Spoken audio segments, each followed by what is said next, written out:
오늘의 주제는 책임보험이에요. 책임보험은 유튜브 채널을 만들고 난 직후에, 그러니까 제가 유튜브를 시작한 완전 초기에 카카오 카풀 등등 관련해서 이미 몇 차례 다룬 적이 있어요. 그런데 또 책임보험을 다루려고 하는 데에는 이유가 있어요. 원래 이 영상은 유튜브용으로 만든 게 아니거든요. 제 한의원 환자분들에게 발송하기 위한 자료로 만든 거예요.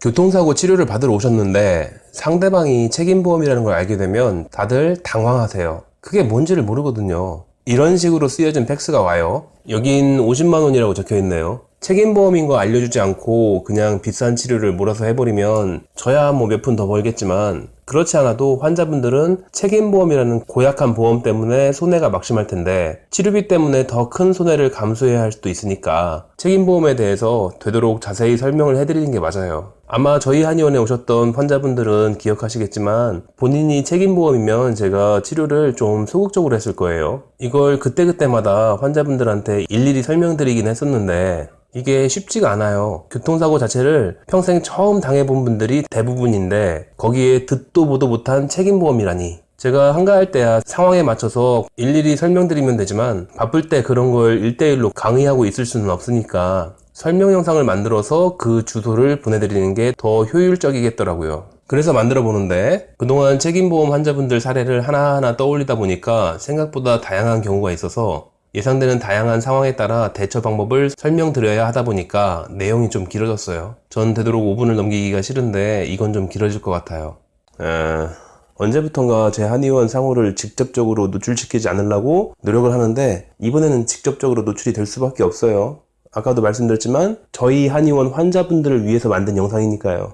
원장님이 이 영상을 보내드렸다면 환자분은 책임보험 가입자에게 사고를 당한 상황일 거예요. 아마도 환자분이 책임보험에 대해 잘 모르실 거라고 생각하셨을 겁니다. 만약 책임보험에 대해 잘 알고 계시거나 주변 지인 중에 조언해 줄 수 있는 전문가가 있으면 굳이 계속 보실 필요는 없습니다. 내용이 다소 길 수도 있지만 더 정확한 정보를 찾아보기 힘들거나 조언을 구할 지인이 없으시다면 이 영상을 천천히 봐두시고 책임보험 사고일 때 앞으로 치료 계획이나 합의를 어떻게 할지 결정하시는 걸 추천합니다. 이제부터 본론입니다. 원장님이 먼저 보험사에 연락해 확인을 해두시고 진료실에서 알려주신 경우라면 상관없지만 그게 불가능한 상황이었다면 다음날 환자분이 가해자 측의 보험사 담당자와 통화를 해보실 필요가 있습니다. 정말로 가해자가 책임보험이 맞는지를 확인해둘 필요가 있기 때문입니다. 왜냐하면 상당수의 보험사는 발송 서류의 기본값이 유한배상으로 설정되어 있기 때문인데 담당자가 아닌 콜센터 직원이 서류를 발송한 경우 모든 피해자의 기본담보를 책임보험으로 설정해서 팩스를 보내는 경우가 흔하기 때문입니다. 특히 사고 발생 후 첫 진료가 야간 진료이거나 주말 진료였다면 다음날 혹은 다음 주 월요일에 꼭 담당자와 직접 통화를 해보시는 게 좋습니다.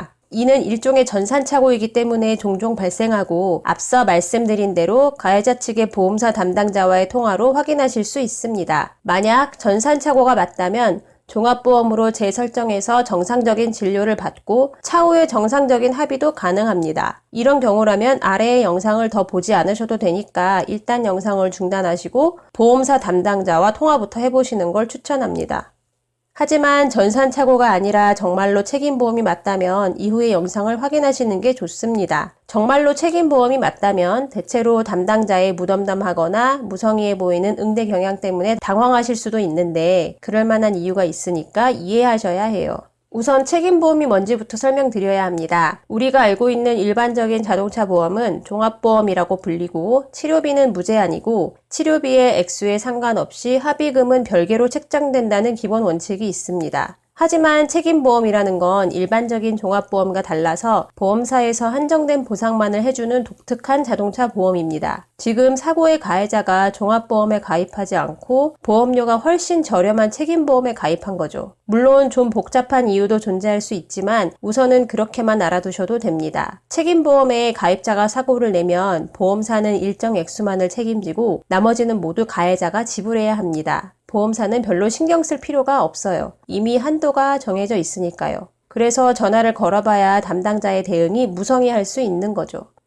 책임보험은 치료비 보장에 한계가 있다고 했어요. 예를 들어 이런 서류를 받았다면 그 보험사는 딱 50만 원만 책임져 준다는 뜻입니다. 여기에서 치료비가 10만 원이라면 그 보험사의 책임 한도는 50만 원이니까 나중에 합의를 하더라도 50만 원에서 10만 원을 제외한 40만 원 이하의 한도에서 합의금이 책정됩니다. 같은 계산으로 치료비가 20만 원이면 합의금 한도는 30만 원이 되죠. 반대로 종합보험은 치료비에 상관없이 합의금이 별도로 산정됩니다. 치료비가 100만 원이 나왔건 1000만 원이 나왔건 혹은 1억이 넘는 큰 액수가 발생했건 그 금액에 상관없이 합의금은 따로 계산되기 때문에 치료비가 많았다고 해서 합의금이 줄어들 수는 없습니다. 하지만 위에 예를 든 것처럼 책임보험은 치료비가 높아질수록 합의금 한도가 낮아지게 됩니다. 아마 그래서 원장님은 고가의 시술보다는 비교적 저렴한 치료를 권하셨을 거예요.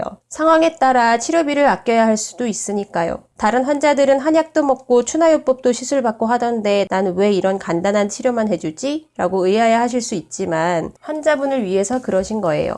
책임보험에 대한 설명은 여기까지 하고 그렇다면 상대방이 책임보험 가입자라는 걸 알게 되었을 때 어떻게 해야 할까를 순서에 따라 설명드리겠습니다. 우선 첫 번째 단계, 다음 방문하셨을 때 원장님에게 책임보험 한도를 높여달라고 하시는 게 좋습니다. 처음 방문하셨을 때 보험사 측에서는 아직 피해자의 부상 정도를 확인할 수 없기 때문에 책임보험의 최소 금액으로 설정해서 치료비 보장을 하게 됩니다. 부상 등급에 따라 보장 액수가 달라지거든요. 통상 골절 이하에서는 원장님이 진단서를 통해 120만 원까지 한도를 상향시켜 드릴 수 있으니까 치료비에도 합의금 한도에도 약간의 여유를 만들어 드릴 수 있습니다.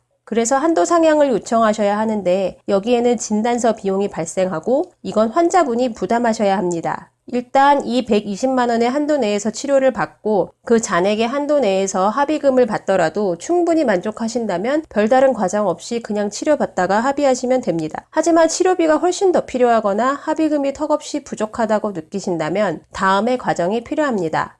다음 과정들은 사고의 상황에 따라 두 가지로 갈리게 됩니다. 우선 차대인 사고의 경우, 즉 차와 사람 사이의 교통사고입니다. 아마 보행 중 차량에 추돌당한 상황이리라 예상됩니다.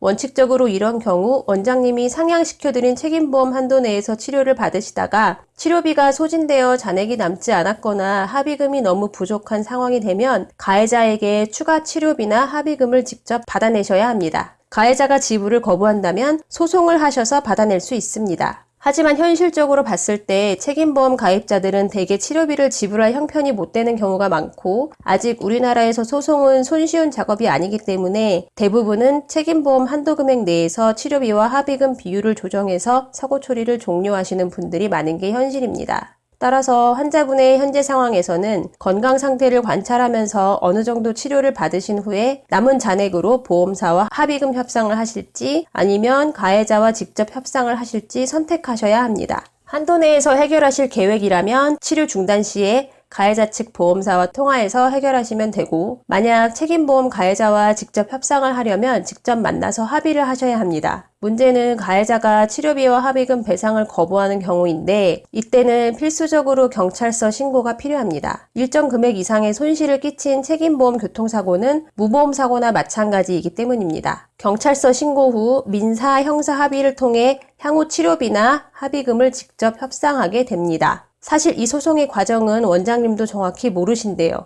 만약 차대차 사고, 즉 차량끼리의 사고일 경우라면 본인이 탄 차량의 보험을 통해 도움을 받으실 수 있으니까 본인의 보험사에 연락을 해보시는 것이 좋습니다. 피해자분이 종합보험에 가입된 차량의 승차 중이었다면 이런 상황에 대한 대비책이 있기 때문입니다. 그 종류에는 두 가지가 있는데 하나는 자동차상해 특약이고 다른 하나는 무보험사고 특약입니다.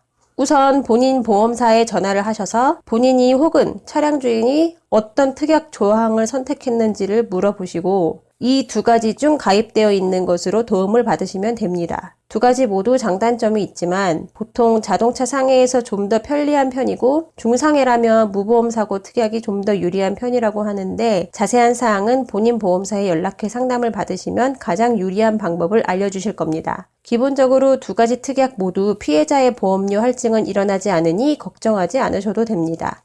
나중에 치료가 종료되면 본인 보험사에서는 모든 비용과 합의금을 환자분에게 지불한 뒤 피해자 대신 가해자에게 그 비용을 청구하게 되니까 환자분이 번거로울 일은 없습니다. 내용이 다소 길었기 때문에 간단히 정리를 해보겠습니다. 본인이 책임보험 사고의 피해자라면 1. 우선 담당자와 연락해서 정말 책임보험이 맞는지 확인해 본다. 2. 정말 책임보험이 맞다면 원장님께 한도 상향을 요청한다. 3-A. 보행자 사고였다면 책임보험 한도 내에서 해결할지 아니면 가해자와 합의 또는 소송할지를 결정한다. 3-B. 차대차 사고였다면 본인의 보험사의 도움을 받을 수 있는 특약을 확인한다. 만약 도움이 되는 특약에 가입하지 않았다면 보행자 사고와 동일하다. 입니다.